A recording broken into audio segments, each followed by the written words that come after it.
T'en as sûrement marre aujourd'hui de devoir absolument tout gérer dans ton business, de te fatiguer énormément pour des résultats qui sont cool, mais tu sais que tu pourrais faire bien mieux. Le problème, c'est que tu ne sais pas forcément comment déléguer, quelle tâche déléguer et à qui déléguer.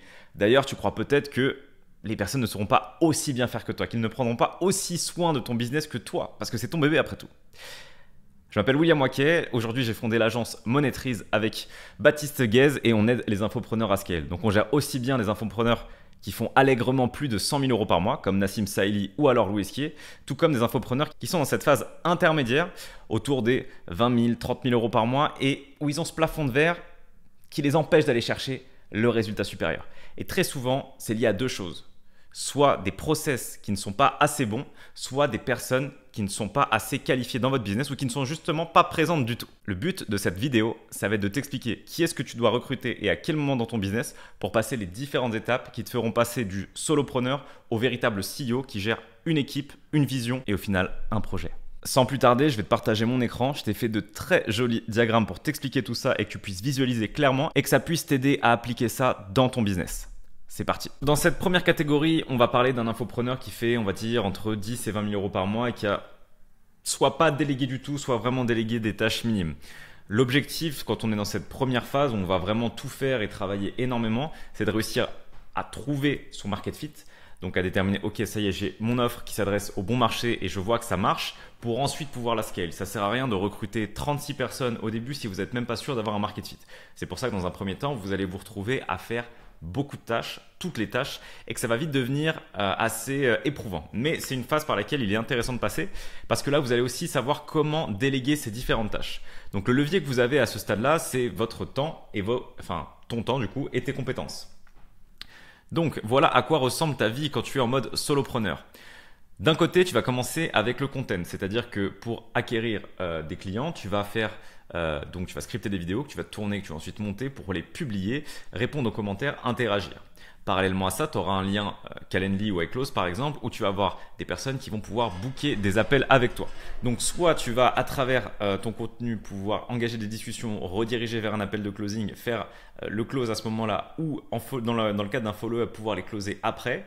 Mais tout ce beau monde, va falloir que tu l'intègres dans un CRM qui va te permettre de suivre toutes les transactions que tu as ouvertes avec tes clients. De là, tu vas tomber dans le délivrable. Ça veut dire qu'ils vont arriver dans ton produit, ta communauté, que tu vas devoir animer, tu vas devoir faire des coachings dans la communauté, tu vas devoir aussi faire le support client.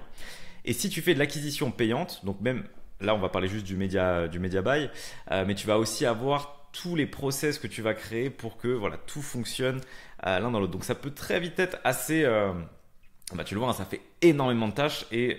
Probablement, si tu regardes cette vidéo, tu es peut-être dans ce cas-là où tu as peut-être délégué juste peut-être du montage ou autre chose, mais tu te retrouves à faire beaucoup de choses.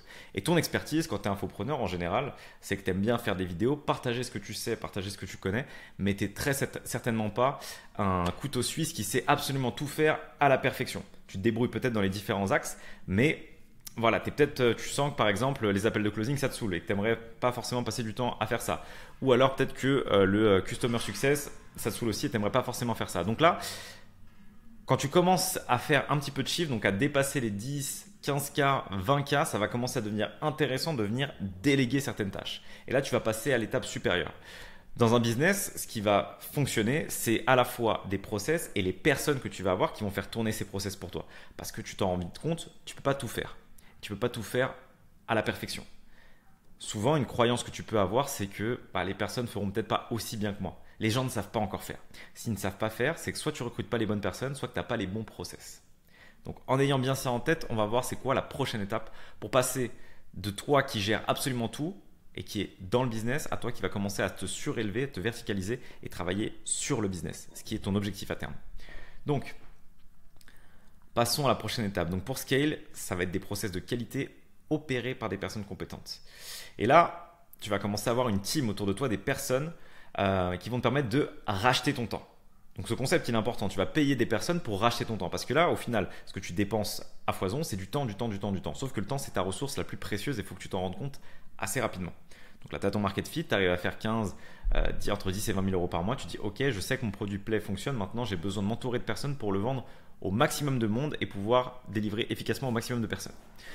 Donc tu vas créer ton équipe de A-players et donc ton levier maintenant ça sera non seulement le temps et la compétence de tes équipes, plus tes process. Et tu auras toujours un petit peu impliqué. Tu vas pas pouvoir tout déléguer d'un coup. L'avantage, c'est que quand tu l'as fait avant, tu sais déjà comment la tâche doit être exécutée, ce qui va te permettre de la processiser, de l'expliquer de la bonne façon pour que la personne qui doit se charger de ça sache bien le faire et en tout cas comme tu as envie qu'elle le fasse. Et ça, c'est super important. Donc, les tâches de l'infopreneur, donc de 20K à 75K, tu n'es pas encore à la dernière étape, mais tu es au stade du manager. Ça veut dire que tu vas commencer à gérer des gens. Tu vas encore avoir certaines tâches qui t'incombent. Ces tâches-là, ça sera par exemple, c'est pas une liste exhaustive, mais scripter tes vidéos et tourner. A priori, si tu es l'infopreneur, ça va être difficile d'avoir quelqu'un qui tourne les vidéos à ta place. Donc ça, c'est quelque chose que tu pourras pas déléguer. Peut-être que tu publies toi-même encore tes contenus. Tu as des coachings peut-être encore ponctués dans la communauté. Et voilà, tu optimises les process au fur et à mesure. Tu collectes et que tu analyses la data que tu arrives à sortir de ton système IO ou tes différents logiciels où tu as des données. Mais bref, voilà un petit peu les tâches que tu vas avoir.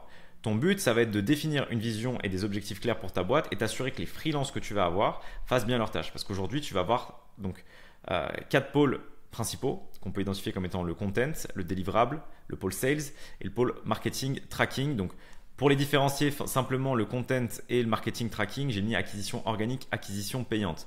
Même si on est d'accord que tu as certaines tâches, donc l'optimisation des process ou la collecte et l'analyse de la data, c'est pas propre que au fait de faire du paid ads, mais on va le ranger dans cette catégorie pour que ça soit plus simple. Donc déjà, ce qui change, c'est que tu t'es verticalisé un minimum. Ça veut dire que là, il y a tout qui tourne autour de toi et t'en peux plus. Là, tu arrives à te dire, ok, j'ai différents pôles, tu es au-dessus des trucs et les trucs, enfin, tu es au-dessus des pôles, pardon, et ils sont tous en dessous de toi. À partir de là, donc, sur le content, tu vas pouvoir regagner et racheter du temps avec un monteur, par exemple. Donc ça va te permettre de gagner énormément de temps. Le seul cas de figure où tu déléguerais pas le montage, c'est si c'est vraiment ce qui te plaît à fond et que tu adores faire ça. C'est le cas de ma compagne par exemple. Elle a un stade où elle pourrait largement déléguer, mais comme elle adore monter, elle ne le fait pas parce qu'elle veut garder cette tâche. Donc là, ce qui est important aussi, c'est d'identifier les tâches dans lesquelles toi, tu es le moins bon en tout cas, où c'est trop chronophage pour toi et tu pourrais avoir quelqu'un qui le fera à ta place sans trop de soucis. Donc, sur le content, on peut très facilement avoir la partie montage qui est déléguée. Sur le délivrable, tu vas pouvoir avoir plusieurs choses, notamment tout ce qui va être autour de l'animation de ta communauté et le support de tes clients.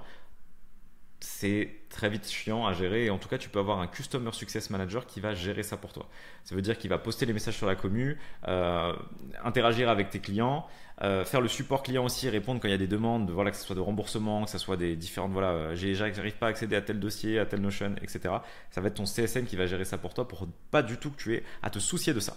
Et aussi dans les coachings, donc si tu es sur un produit à étiquette à 1500, 2000, 3000, en général tu seras sur un produit où quand même la personne va acheter du coaching, notamment collectif, donc pas forcément du coaching individuel, mais là tu peux splitter avec un coach dédié, toi assurer par exemple un coaching par semaine et une équipe de coach qui fait le deuxième ou le troisième coaching si tu en proposes 3 par exemple.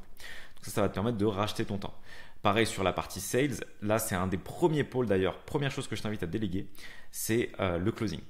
Pourquoi ? Parce que c'est énormément de temps à gérer tes clients, à gérer les appels de vente, à faire le follow-up. Tout ça, ça peut être assez facilement délégué à des personnes qui savent comment bosser. C'est bien que tu aies pris toi quelques appels de vente avant pour comprendre, voir comment ça marche, mais très vite tu vas pouvoir processiser ça.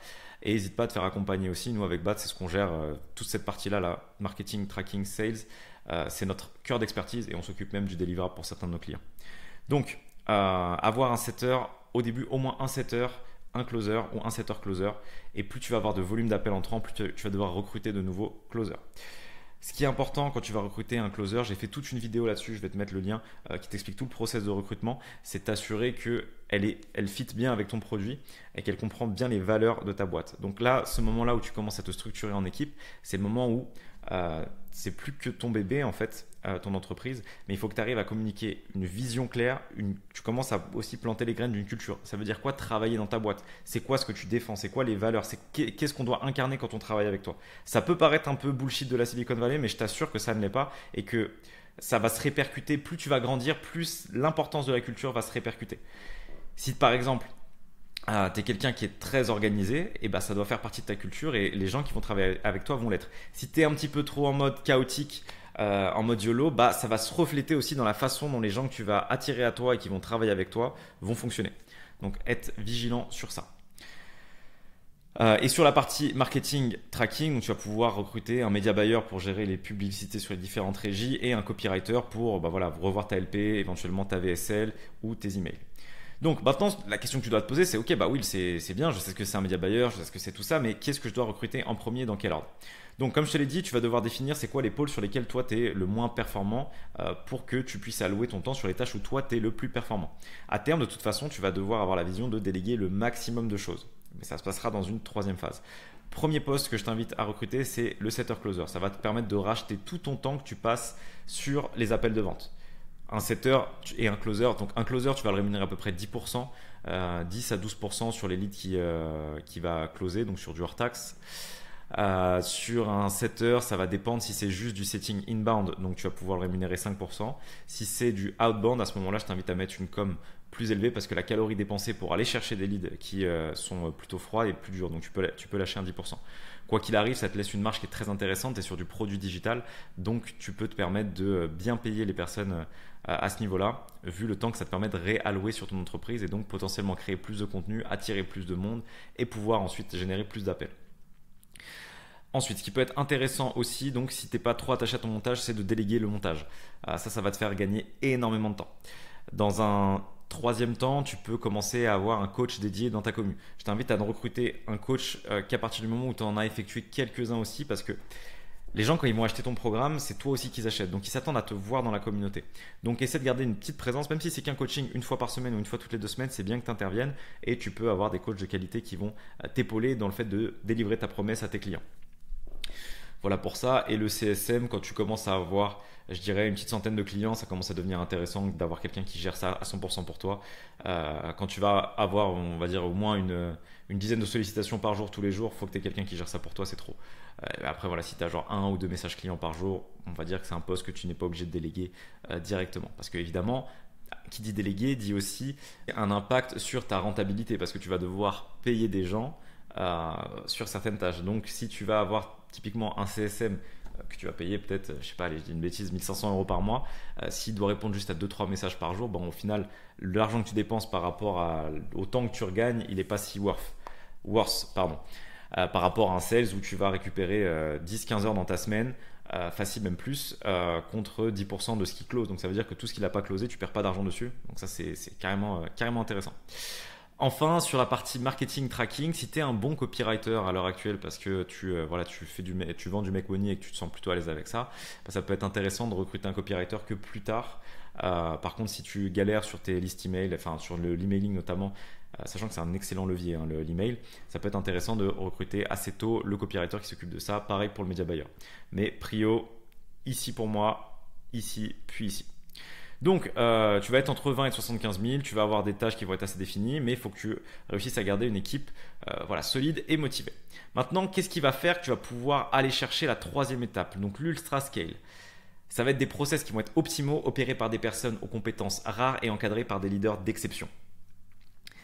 Et c'est là où tu deviens le CEO. Donc, l'objectif, ça va être de travailler sur le business et plus dans le business. C'est-à-dire qu'à terme, plus tu vas recruter, plus tu veux être quelqu'un qui pilote depuis le haut de ton business. Comme ça, le fait de ne pas être trop dans l'opérationnel te permet d'être beaucoup plus alerte et de pouvoir prendre des décisions de meilleure qualité. Alors que si tu es trop dans le business, tu es trop submergé par les différentes tâches que tu dois effectuer, par les tâches d'exécutant en fait, et tu n'arrives pas à prendre des décisions vraiment mesurées. Un bon CEO, c'est pas quelqu'un qui fait 150 000 tâches par jour, c'est quelqu'un qui va prendre 3 à 4 décisions super importantes dans la journée qui vont influencer la trajectoire de ta boîte sur les 5 prochaines années par exemple. Donc, ton leverage, ça va être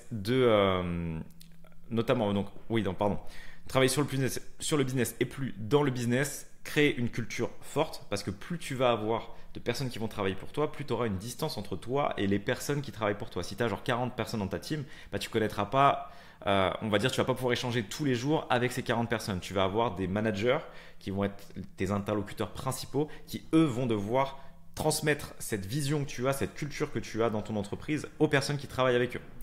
Donc, ton leverage, ça va être d'avoir des process très clairs. Encore une fois, tu vas améliorer tes process au fur et à mesure pour que n'importe quelle personne qui arrive sur un poste dans ton écosystème sache comment tu travailles, comment elle doit travailler pour toi et comment tu vas vérifier la qualité de son travail.